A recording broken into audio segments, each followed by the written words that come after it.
कि ये गलतफहमी में मत रखना कि इनको कोई संभालने वाला नहीं, इनका कोई रक्षक नहीं है। अगर ये गलतफहमी हो मुख्यमंत्री को निकाल देना,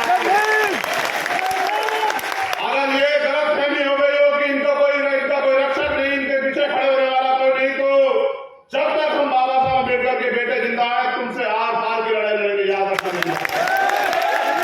मैं सरकार को इस मंच के माध्यम से चेतावनी देना चाहता हूं, केंद्र की और भारतीय जनता पार्टी की सरकार है कि अपने षड्यंत्र करने बंद कर दो, वरना अंजाम दुरुस्ता बहुत बुरा होगा। इस बात को याद रखना।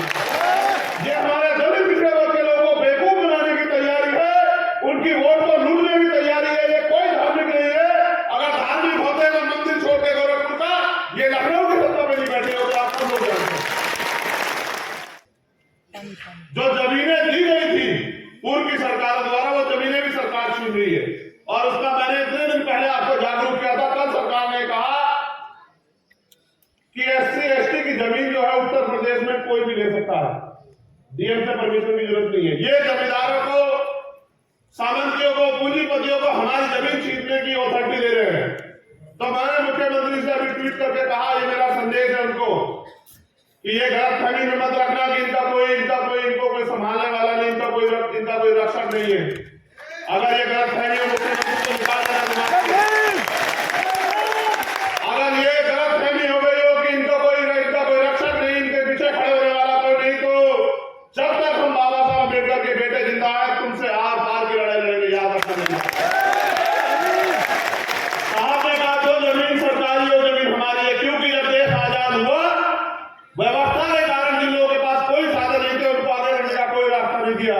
अगर ना होते बाबा साहब अम्बेडकर तो आज हमारे तन पे ये कपड़े भी नहीं होते।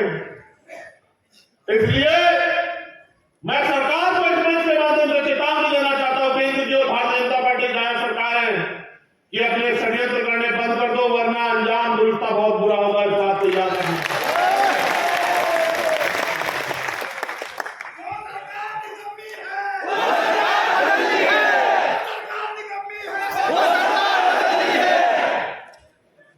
ये जमीन छीनना चाहते हैं और हम जमीन दिलाना चाहते हैं।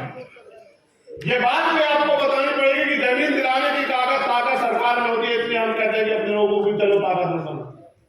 रोजगार देने की ताकत सरकार में होती है, इसलिए मैं आप लोगों से, मध्य प्रदेश राजस्थान के लोगों से कह रहा हूं कि अपने लोगों को इनके भरोसे मत छोड़ो, उनको हाथ फैलाने मत दो। रोजी रोटी के लिए मोहताज हो गए हमारे लोग, वहां इनके भरोसे मत रहो। अपने लोगों को ताकतवर बनाने के लिए, उनको समझाने के लिए उनके बीच में जाओ। और भी कई मांगे हमने वहां रखी थी उस समय, लेकिन क्योंकि हमें आगे बढ़ना है और बहुत सारी महत्वपूर्ण बातें करनी है आपसे, एक षड्यंत्र जो किया ये बेनकाब होना बहुत जरूरी है। किसी की हैसियत नहीं पूरे देश में कि वो इस षड्यंत्र का सामना कर ले, लेकिन इस षड्यंत्र को बेनकाब करना नेतृत्वकर्ता के कारण में जिम्मेदारी। कल एक शासनादेश आया हमारे नेता समिति में उत्तर प्रदेश के, और ये सब जगह होगा, सिर्फ उत्तर प्रदेश में नहीं होगा, आप देख लेना। उन्होंने कहा कि 22 तारीख से 30 तारीख तक रामनवमी का त्योहार है और तमाम तरह की जो धार्मिक आयोजन है वो होगा, और उसमें 1 लाख रुपए हम लोग पंडित पुजारियों को ये काम करने का देंगे। पहली बात, संविधान ये स्पष्ट करता है कि कोई भी धार्मिक कार्य किसी भी जाति धर्म का हो वो सरकारी खर्चे में नहीं हो सकता। हाथ खोलो, दिमाग खोलो, हाथ मत जोड़ो, दिमाग खोलो। वो ये कह रहे हैं, देखो उनका षड्यंत्र। उन्होंने कहा कि डीएम SSP जाके व्यवस्था करेंगे, SDM जाके व्यवस्था करेंगे। उनका लक्ष्य क्या है, इस बात को समझो भाई। धर्म आपका व्यक्तिगत मामला है, कोई आपको उसके धर्म को मानने से नहीं रोक सकता, और चाहे वो हिंदू धर्म के लोग हो, मुस्लिम धर्म के लोग हो, ईसाई धर्म के लोग हो, सिख धर्म के लोग हो, कोई भी धर्म देना सिखाता है, लेना नहीं सिखाता, लूटना नहीं सिखाता, जो सिखाते हैं। और धर्म को मानने वाले लोग अपनी आस्था ये होती है कि वो अपना खर्च करके अपने धर्म को सीखते हैं। ये है असली धर्म। इन्होंने व्यवस्था की है कि बैनर लगेंगे जनप्रतिनिधियों के, वो सरकारी खर्चे पे लगेंगे और मंदिरों में लगेंगे, और मंदिरों में जो MP MLA है, क्योंकि इनकी सरकार है वहां, तो इनके नेता वहां मुख्य अतिथि होंगे। आप सोचो, ये मंदिर को राजनीतिक घर बनाना चाहते हैं कि मंदिरों में इनके नेता जाए, सरकारी खर्चे में जाके भाषण दे और भाषण देके कहें कि देखो हमारी साथ जुड़ जाओ। ये हमारे दलित पिछड़े वर्ग के लोगों को बेवकूफ बनाने की तैयारी है, उनकी वोट को लूटने की तैयारी है। ये कोई धार्मिक नहीं है। अगर धार्मिक होते तो मंदिर छोड़ के गोरखपुर का ये लखनऊ की सत्ता में नहीं बैठे होते, आप सब लोग जानते हैं। हमें अपने समाज को सावधान करना होगा। हमारी बहनें वहां जाएंगी मंदिरों में पूजन करने के लिए, ये वहां अपनी बात बता के उनको बेवकूफ बनाने का काम करेंगे। हमें ज्यादा बड़े पैमाने पर मैं आपसे कह रहा हूं कि अपनी बहनों को इस आंदोलन से जोड़ना पड़ेगा, हमारी माओ को तैयार करना पड़ेगा। हमारी बहुजन सेनिया जो इतिहास उनका गवाह है, इतना बड़ा इतिहास है, माँ सावित्रीबाई फुले से लेके माँ अंतिकाबाई लोधी, माँ झलकारी बाई, माँ पन्नादाई, इतना बड़ा इतिहास है जिसका कोई तोड़ नहीं। उन वीरांगनाओं को, जो आज की वीरांगनाओं को तैयार करना पड़ेगा। कुछ यहाँ बैठी है, कुछ घर पे है, उनको हमें जाकर समझाना पड़ेगा कि इनसे कहो कि अगर वास्तविकता में तैयार करना है तो महिलाओं को सशक्त करो और हर महिला को रोजगार दो। अगर तैयार करना है तो सुरक्षा करो बहन बेटियों की। उत्तर प्रदेश में और देश में जहां तुम्हारी सरकार निगमों बहन बेटियों की सुरक्षा नहीं कर पाते हो, भाषण देते हो, बेटी बचाओ बेटी पढ़ाओ के नारे देते हो, और आपकी सरकार में हाथ के साथ क्या हुआ आपने नहीं देखा क्या? ये भारतीय जनता पार्टी के लोग और इनकी महिला नेताएं भी चुप थी बिल्कुल, और सीबीआई ने क्लोजर रिपोर्ट लगाई और कहा कि ये हुआ। देखो किस तरह से सत्ता का दुरुपयोग करके उन्होंने हमारी बहन को, न्याय को जो है बाधित करने का काम किया। देखा आपने किस तरह से आपके साथ जो है न्याय का मजाक उड़ा उत्तर प्रदेश में। 3 लोगों को बरी कर दिया और 1 आदमी को सजा, और वो जो धाराएं बैठी थी वो हटा दी। पूरी सरकार खड़ी थी आरोपियों को बचाने के लिए। केवल भीम आर्मी के लोग जमीन पर लड़ रहे थे उस समय, आजाद समाज पार्टी के लोग, और उनका दबाव था दिल्ली में कि मुख्यमंत्री को मजबूर होना पड़ा न्याय के लिए, लेकिन फिर भी न्याय के साथ घोटाला किया। याद रखना कि गुंडों को बचा नहीं पाओगे मुख्यमंत्री, मेरी बात को याद रखना। क्या उंगली दिखा के बात करते सदन में? नहीं हुआ मैं सदन में बना देता जवाब अपने लोगों की तरफ से बता दें उंगली कैसे दिखाई जाती है।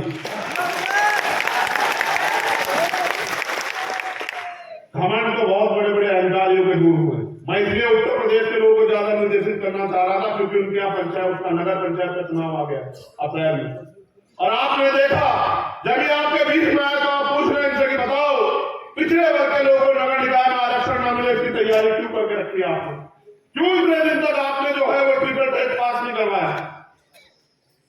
हमें अपने लोगों को समझदार बनाना पड़ेगा, जागरूक होना पड़ेगा। ये हमसे रिश्ते भी वोट के रखते। जिस दिन वोट का अधिकार आप पर नहीं था, ये आपको शूद्र कहते थे, अछूत कहते थे, नीच कहते थे, आपके अधिकारों पर उन्होंने छीन रखा था। ये आप जानते हैं, इतिहास करके देखो कि किस तरह परंपरा कुरीतियों के नाम पे, सती प्रथा, विधवा, तमाम कुरीतियों के नाम पे इन्होंने देश की महिलाओं को जो है शोषण करने का काम किया। ऐ मेरे मूल निवासी बहुजन समाज के लोगों, अपने दिल पे हाथ रख के पूछो कि सती प्रथा के नाम पे अगर आज सती प्रथा होती और आपके घर में अगर आपके घर में कोई बहन विधवा हो जाती, चाहे वो आपकी बहन हो, भाभी हो, मां हो, उसको सत्सरों में बांधते अगर जल्दी किताबें लिखाया जाता तो आपके छाती पे क्या बीतती, आपके दिल पे क्या बीतती, आप सोचते देखते। क्योंकि तब हम पे अधिकार नहीं थे। देश तब गुलाम हुआ जब इस देश के बहुजनों को लड़ने का अधिकार नहीं था, उनको हथियार उठाने का अधिकार, तब गुलाम हुआ। आज गुलाम करके दिखा दो। अगर किसी की माने कुछ देश की, चाहे वो चाइना, पाकिस्तान में कोई सा भी देश हो, जिसको गलत फहमी हो आप गुलाम बना के दिखाओ। ये गुलाम तब हुए हम जब इनके हाथ में पावर थी, और हम बहुजन लोगों को, दलित पिछड़े आदिवासी और अल्पसंख्यक लोगों को कहा कि तुम हथियार नहीं उठा सकते हो। आज तो हम अपने हकों के लिए लड़ने को तैयार हैं। मैं आपसे ये भी कहना चाहता हूं पूरे देश के लोगों को, आप जाके वहां मुझे रिप्रेजेंट करेंगे, आप बताएंगे। मैंने कहा था डायरी पर लेके आना कि हम क्या चाहते हैं। मैंने आपसे अपील की कि पार्टी गाइडलाइन से अलग हटके अनुशासन को त्याग कर कोई काम ना किया करें। आपका अनुशासन आपकी ताकत है। जब आप अनुशासित रहेंगे इससे आपकी ताकत बढ़ेगी। जब आप गाइडलाइन पे रहेंगे तब आपकी ताकत बढ़ेगी। जब हम भीड़ बन जाएंगे आपकी ताकत नहीं बढ़ेगी। इसलिए जो पार्टी के आदेश आते हैं उनको पालन किया जाता है। ये बात मैं आपसे कहता रहता हूं। भाई जितना इस पार्टी के लिए मैं जिम्मेदार हूं, क्या आप लोग जिम्मेदार नहीं हो? जो सब लोग बैठे बताओ जरा, जो सब लोग बैठे बताओ, क्या मैं अकेला जिम्मेदार हूं? क्या सारा भार मेरे कंधों पे या आपके कंधों पे भी है कुछ? तो आप लोग ये क्यों नहीं ख्याल रखते कि किसी भी कारण आपकी पार्टी का मान सम्मान कमजोर नहीं पड़ना चाहिए, आपकी किसी बात से आपके किसी साथी को गिलाने अपमान महसूस नहीं होना चाहिए? क्या आप इन बातों का ख्याल क्यों नहीं रखते हो? इसे दिशा निर्देश के तौर पर मैं कह रहा हूं कि जो आपसे वरिष्ठ साथी हैं उनके आदेशों का पालन किया करो, और आपको कोई शिकायत हो तो उसको जब मीटिंग हुआ करे, समीक्षा हुआ करे, तब जो है अपनी बात को रखा करो। सार्वजनिक उपक्रमों पे अपनी बात को ना रखा करो, उससे आपकी पार्टी आपके संगठन की छवि को धब्बा लगता है। क्या आप अपनी पार्टी संगठन के विरोधी हो? तो आपको चाहिए कि संयम और धैर्य के साथ अपनी बात को समय मिलने पर रखें, धैर्य रखें। अगर आज मुलाकात नहीं हो रही है तो जरूरी नहीं कि आज इस बात पर चर्चा, 4 दिन बाद मुलाकात होगी, सब चर्चा हो जाएगी। अभी हमारे वरिष्ठ साथी ने मुझसे कहा कि भाई मुझे आप उत्तर प्रदेश की लिस्ट दे दो, तो मैंने उनसे कहा, क्योंकि वो बहुत धैर्यपूर्ण हमारे नेतृत्व करता है, तो मैंने उनसे कहा कि जब हम दोबारा मिलेंगे तब मैं आपको दे दूंगा। उन्होंने एक बात समझ लिया, आप भी समझा करो। अब ये पूरा आपके कंधों पे है, स्पेशली नौजवान लोगों के, ये नौजवान लोगों के कंधे पे है। मैं बिहार के साथियों का भी धन्यवाद करना चाहता हूं कि उन्होंने बहुजन समाज जोड़ो भाईचारा तैयार करो यात्रा के जरिए पूरे बिहार में जो सत्ताधारी दल के साथी लोग हैं उनकी यात्रा में भी इतनी भीड़ थी, जितनी भीड़ उन्होंने जुटाने का काम किया, जितनी मेहनत